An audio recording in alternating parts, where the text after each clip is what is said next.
قربانی حلال آمدن سے ہوتی ہے، حرام سے نہیں ہوتی۔ اگر جانور میں 7 آدمی شریک ہیں تو وہ 7 کے 7 کی آمدن حلال ہونی چاہیے۔ سودی بینک میں ملازمت کرنے والا، انشورنس کمپنی میں جاب کرنے والا یا کسٹم میں جاب کرنے والا جس کی اوپر کی آمدن زیادہ ہو،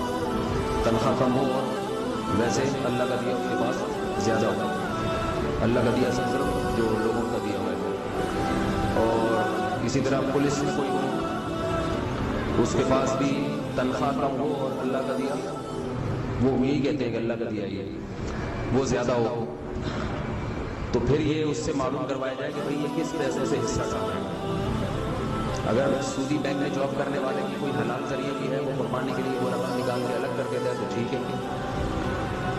البتہ جہاں آپ کو پہلے سے پتہ نہیں ہے، 7 آدمی شریک ہو گئے اور جانور کٹ گیا اور اب تک آپ کو پتہ نہیں ہے کہ یہ بینک میں تھا، تو اب تفتیش کی اجازت نہیں ہے۔ اب ہی ما اب ہم جو چیز اللہ نے چھپا دی اس کو چھپا دی، کٹ گیا تو بس یہ کٹنے سے پہلے پتہ چل جائے کہ بینک میں ہے تو پھر وہ حرام ہوگی۔ کٹ گیا تو اب پھر تفتیش نہ کریں کسی سے، کیونکہ اب کٹنے کے بعد پتہ چل گیا تو پھر قربانی بھی گئی، گوشت بھی حرام، تو اس لیے پھر جب ہو گیا ایک کام تو پوچھتے نہ پھریں کہ ہاں بھائی آپ کیا کرتے ہیں، صحیح ہے نا، بس جو چھپا دیا اللہ نے اس کو چھپائے رکھ، یہی سمجھے کہ حلال ہی کماتے ہوں گے۔ تو یہ شریعت میں ایک آسانی دی گئی ہے کہ جس کا پتہ چل جائے حرام ہے وہاں احتیاط کرے، نہیں پتہ چلے تو پوچھتا نہ پھرے لوگوں سے، کیونکہ ایسے تو بڑی مشکل ہو جائے گی، ہر ایک سے پوچھ، ہر کام میں پھر یہ کوئی چائے پلا رہے تو کماتے کیا ہو،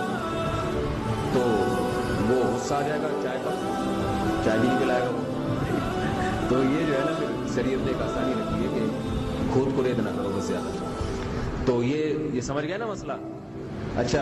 جانور میں گائے میں عقیقے کا حصہ بھی ڈالا جا سکتا ہے،